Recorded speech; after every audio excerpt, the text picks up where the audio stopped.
Welcome to Silicon Scoop, where we dive into the latest tech news impacting the world. Join John Irwin and the Startup Coach as they explore the tech news that matters to you. Stay ahead, stay informed, and now on with the show.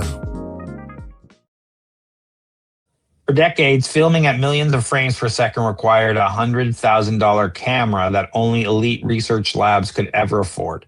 But a massive breakthrough called the drum camera just slashed the price tag by 90% using exact same micro mirror chip found in standard school classroom projectors.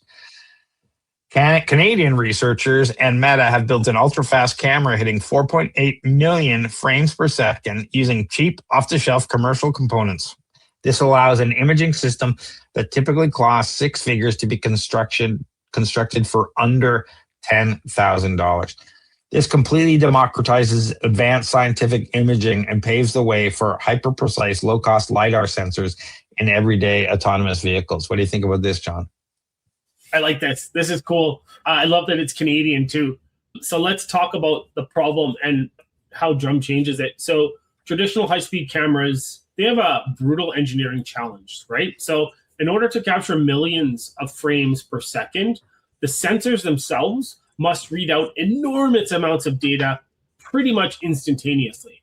And that requires specialized CMOS sensors. It requires high bandwidth memory and sophisticated electronics and massive storage systems. So the faster you want to record, the more expensive the camera becomes. This is why a lot of these scientific grade cameras from manufacturers like Phantom, Photron, and Specialized Imaging can cost well over $100,000. But there's also a trade-off between frame rate, resolution, sensitivity, recording duration. So traditionally, increasing one often sacrifices another. And this is one of the biggest bottlenecks in high-speed imaging. So the genius of drum is that it doesn't primarily rely on a faster sensor, which is super cool. Instead, it uses diffraction optics to encode temporal information before the light reaches the camera sensor. So different moments of a fast event are mapped into different spatial locations through a diffraction-based gating system. And so the camera captures all of this information in a single exposure, and computational reconstruction separates the encoded information into individual frames. So I'm hesitant on this because this is part of a broader trend called computational imaging. So we're getting into reconstruction and things like that, but it's cool because it does reduce the cost. So rather than solving problems purely with hardware, what researchers are doing and what they did here is they're looking to combine optics, signal processing, computational reconstruction, and machine learning. So the result is a performance that would traditionally cost you $100,000. What do you think about this, and what do you think about computational imaging? I think of this update like trying to capture 7 rapid-fire photos of a speeding bullet using a single camera. Instead of trying to force a physical shutter to mechanically open and close millions of times a second, which breaks the hardware, you place a grid of tiny, hyper-fast pivoting mirrors right in front of the camera sensor. As the light from the camera fast-moving event rushes in, these mirrors instantly tilt in a pre-programmed sequence, acting like optical trapdoors that route each microsecond slice of the action to a different corner of the sensor all at once. So yeah, I think it's cool.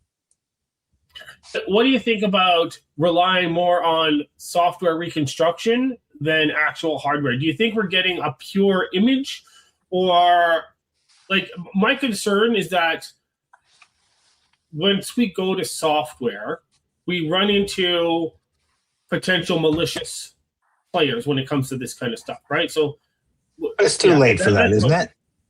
It is late, yeah. Isn't every phone camera is mostly software now? Pretty much, yeah, you're right. Yeah.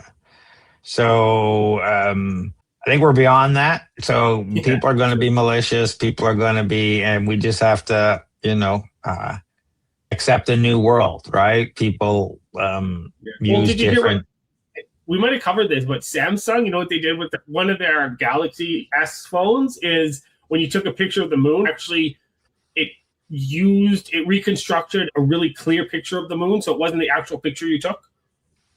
I did not see that, but yeah, there you go. I mean, and people say there's most of the pictures of the Earth you've seen is not an actual photo; they're digital reconstructions.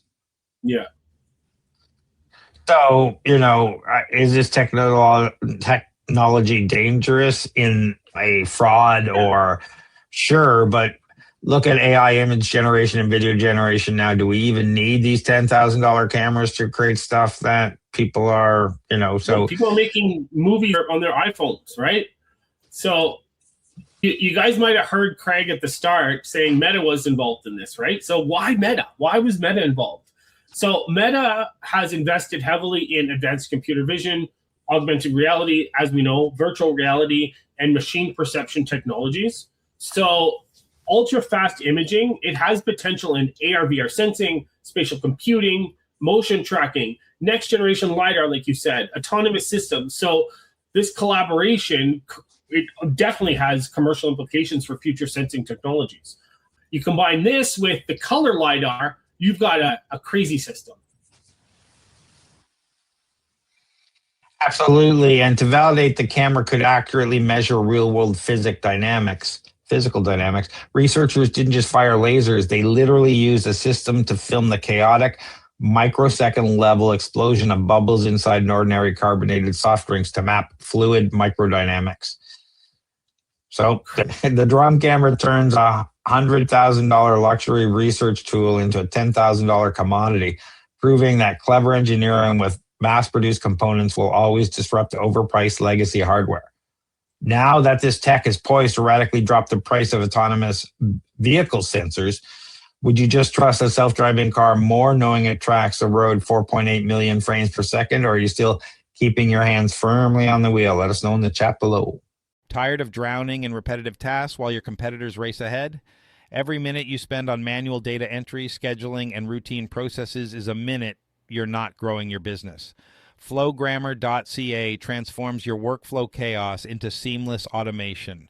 We build AI-powered systems that handle your busy work so you can focus on what actually makes you money. Our clients typically save 15 plus hours per week and see their productivity double within 60 days. Visit flowgrammer.ca for a free automation audit. That's flowgrammer.ca. Stop working in your business and start working on it. What do you got going on, John?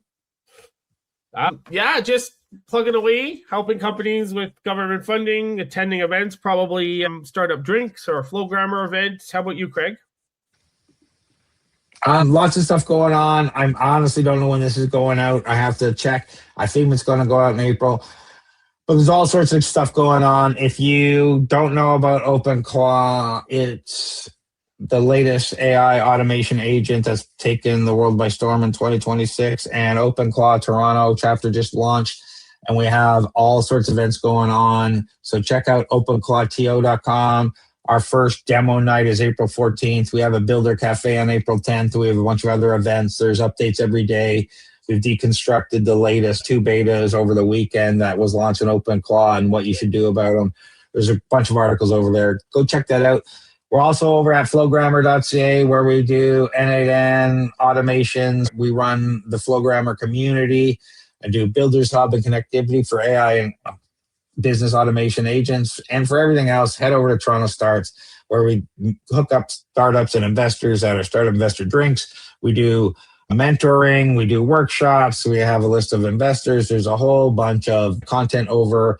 You can also book me over there if you want a meeting with me to talk about whatever, help your startup. Check out TorontoStarts.com. But John, if people are looking for non-dilutive funding, where should they go and what is that? Yeah, non-dilutive funding. We're talking government grants, tax credits. Come find me on LinkedIn if you have any questions. Right now is shred time, SRNED. But come reach out to me too if you've got a startup, if you've got a company. Reach out to me if you have any questions, and if they have company questions about their startup in general, where do they find you, Craig? Yeah, find me at TorontoStarts.com. But John, just before we go, Something's open right now, and it's Can closing export. May 31st. Thank you. Can export. Can And what closing, yeah. So what if should you have people at know least about that? 300,000 in revenue in the previous year and you're looking to expand outside of Canada, reach out to me and we can put together, we can talk about an application for Can Export. All the links we talked about will be in the show notes, wherever you're watching this. Thanks for watching, everybody. Leave us a comment, give us a like, give us a subscribe. We really appreciate it. Thanks, everyone. Thanks, everyone. Thanks for tuning in to Silicon Scoop. We hope you enjoyed this episode's dive into the latest tech news. Stay connected with John Irwin and the Startup Coach on LinkedIn and subscribe for more insights and updates. Until next time, stay ahead, stay informed.